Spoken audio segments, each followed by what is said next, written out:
Culture is upstream of politics, and I think it's clear that academia is upstream of culture, because all the significant ideas in recent history that have influenced our culture and subsequently our politics have been birthed or nurtured on campus.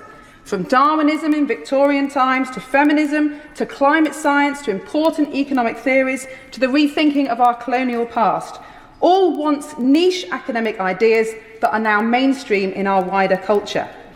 So given the influence and therefore the power that academic thought has on society, it's crucial that ideas are tested thoroughly in the academic sphere through argument, through consideration of competing evidence, academic scrutiny, before they become accepted mainstream opinion. Without this scrutiny, erroneous ideas have the potential to lead the whole of society away from the truth. And where controversial or radical ideas might once have been thoroughly tested in this way in our universities, there is little evidence that this is currently the case, and it is having alarming consequences.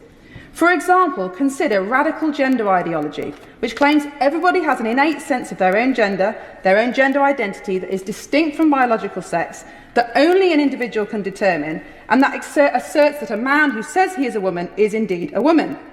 This ideology, birthed on campus, has taken over our culture and some of our institutions, and has resulted in children being sterilised, women's rights being eroded, and male rapists being placed in women's prisons.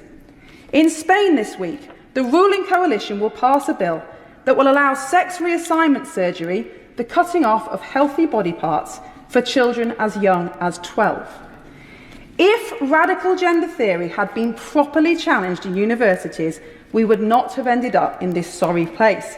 Because whilst gender identity theory is a perfectly legitimate thought experiment for academics, had there been free speech on campus, it would have been weighed and measured and found wanting. But we know from the example of Professor Kathleen Stock, a left-wing academic, how impossible it has been for academics to critique this theory because their jobs and even their physical safety have been threatened.